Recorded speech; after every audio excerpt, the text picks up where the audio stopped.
Soybeans jumping over 20 cents and corn also increasing its value. Jerry Gidel is going to weigh in on that right here on Connected Farmer, your channel to keep you up to date with the latest trends in agriculture and livestock. If you are new here, please make sure you subscribe.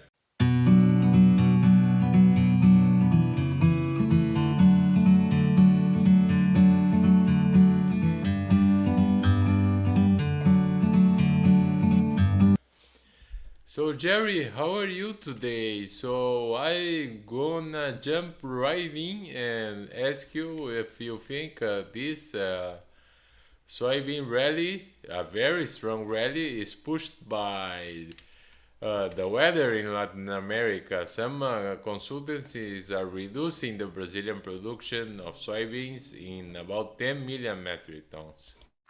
Well, I think that set the tone here earlier this week. Actually, we had both analysts inside the country and people outside that have contacts down there and what they thought of the situation. Yeah, the everybody thought we were going to see some reduction because of the weather that's been apparent on in Rio Grande, but some of the interesting or some of the more prominent analysts and consultancies like Ag Rural and from Stone X, who has a big operation down in South America, and other analysts and people really took a big whack at some of these numbers, took it down from, well, I think a lot of them had already went down from 144 to 142. And then now there's a lot of them in the 132, 133 number for Brazil. I guess I acknowledge it. I know what the potential could be there on the problems because of the weather that's happened, but the concentration of the heat and dryness has really been in two important areas, Paraná and Rio Grande, and maybe a little bit in Rio Grande do Sul. Uh, that most people are not taking a lot of bite out of Mato Grosso, and that could be the most interesting part of this thing. Is I've heard some stem damage and things like that up there because of too much rain, but it hasn't got a lot of play. But the markets bounced around back and forth. We had a very poor export sales here in the U.S. Now it was during our Christmas holiday between there and New Year's, and that was some very low levels. But it took a little bit of a ding out of things. And now we rallied right back again here going into the weekend as the world is really kind of starting to realize that this heat and dryness has been going on in Argentina, and it's going to be quite significant going on this coming week with temperatures, well, in the Fahrenheit world up into the 100-degree temps level. And I think that's going to make things at least got people's attention going into the weekend. But the one thing about this thing is that the weather is going to be helpful on the way up, and it can also be quite interesting if we have a pop-up shower like we had in Paraná there just last week.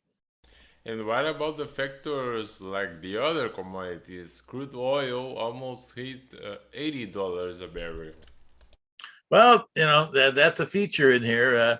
The a factor involved on it. It really kind of accentuates the mindset of inflation and that type of thing, higher cost for operations in agriculture, and that also prompts people in the investing world to say, okay, well, corn and soybeans and wheat are also because of the higher costs going to need to have higher values, and so that definitely is a factor involved in how people look at these things going forward. There's been also some acknowledgement from the U.S. Federal Reserve that they sounded like they were going to be a little more tougher on interest rates and things of that nature, and as they say, hawkish approach from there, which also kind of prompted things to be defensive here on Thursday of this week.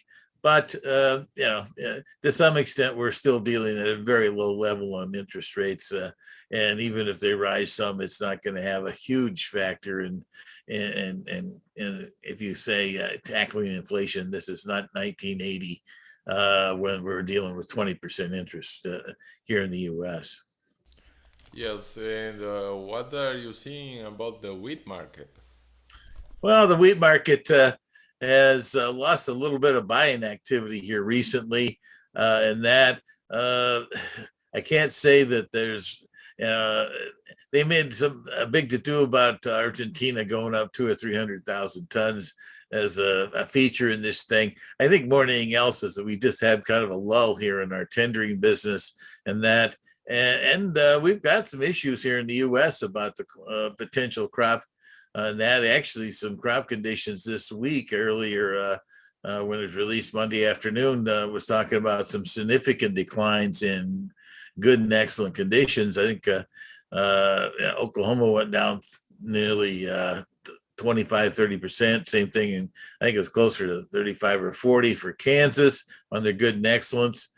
From there, Texas was not supposedly pulled this time, but I suspect that they were at pretty low levels already, so they were down, but probably not, as significantly as the other two were, because things have significantly uh, weakened on moisture here, really, from even parts of Nebraska southward here in the winter wheat country in the U.S.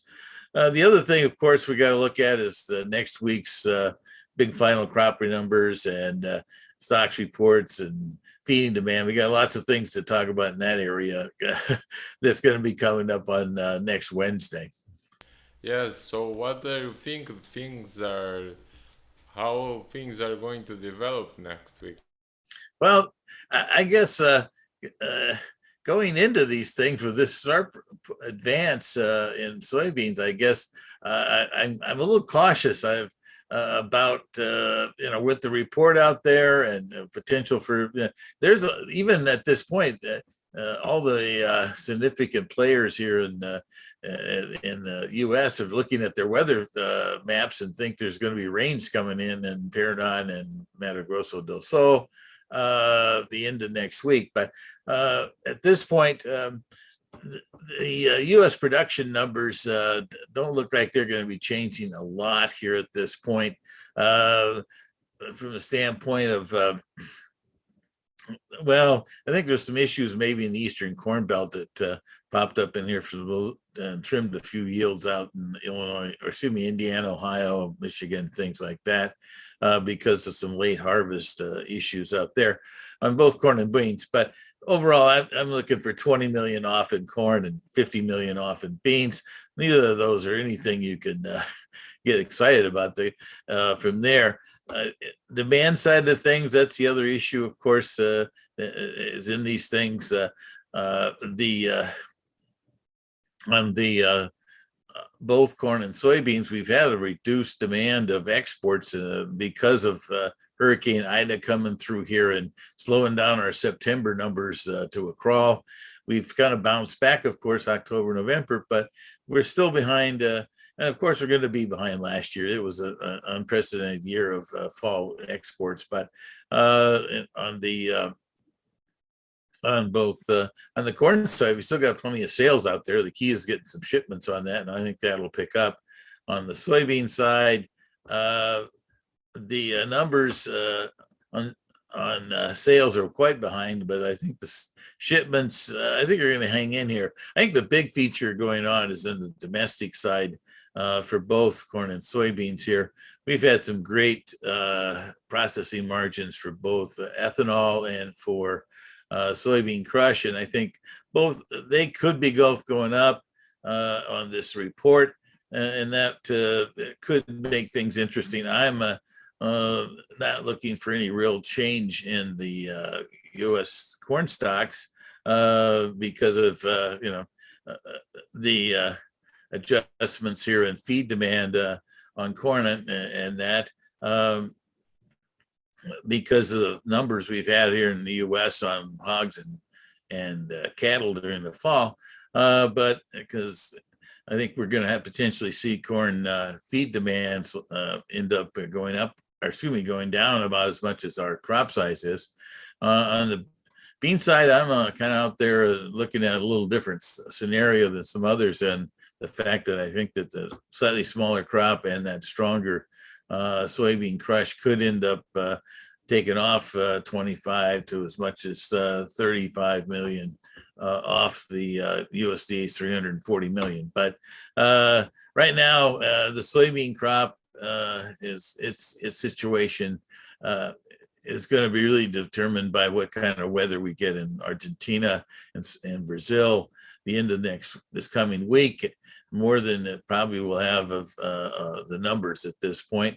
If we kind of break this heat for a little bit, it'll potentially end up causing, I think, a little issues about people deciding to be on the sidelines ahead of this crop report on Wednesday. But yeah, because I actually recommended to people to step up and increase their old crop corn, or excuse me, old crop soybean sales at this point up in the 60 to 70% level here, and maybe even step up and do some new crop sales out here. We're talking about some good values out here, and soybeans have a kind of ability to kind of hang on a little bit. I know stresses on things at this point can make a difference in things, but I wonder if we might be getting a little ahead of ourselves here. It's still a long ways in South America. It's a growing season, particularly in Argentina at this point. I think there is some reasons to be concerned, but I'm not sure I would anticipate that we're on the way to lifetime highs in the next few days here. So I got to think that we pushed out to some new highs here, or near previous highs in soybeans in the $14 to 14.30 zone. And on new crop, we went over $13 and so I think those are interesting levels here that producers might consider on the beans. Corn, it's a little more interesting. The corn side of things, the timing in Argentina at this point of that first crop corn could be dinged up pretty good if this temperatures stay there and don't get any rains at the end of next week. So I guess I'm a little two-sided here. I'm thinking beans might have some chance to recover later, while corn, if there was some damage, could be a little more significant in those two crops going forward. The wheat market, it's an interesting one right now. I kind of feel like that the longer term situation on wheat is still pretty wide open because of the U.S. situation. And that maybe there's an interesting twist here if we get more political issues going on there between Kazakhstan, the Russians, and that issue that's just been boiling up here in the last few days. That could end up making things kind of interesting on wheat out of the Black Sea. I'm not sure that I would consider it tenuous at this point, but it's always interesting when things get kind of heated up in the Black Sea and its impact on people's buying activities. All right, sir. Thank you. Let's wait and see. Yes, Wednesday is always a big day in the world of uh, agriculture here and around the world. We're also getting interesting to see how our friends at ConAb decide to make an estimate on these crops. I think every U.S. Analysts are all anticipating that we're going to have some declines of say we take 3 or 4 million out of both corn and beans, but boy, that 10 million, I don't know, is there that many people, 10 million metric tons, I should say, are anticipating that kind of correction. But that's always the interesting world that comes along when we come to these important USDA reports. All right. Thank you, sir. Have a good day.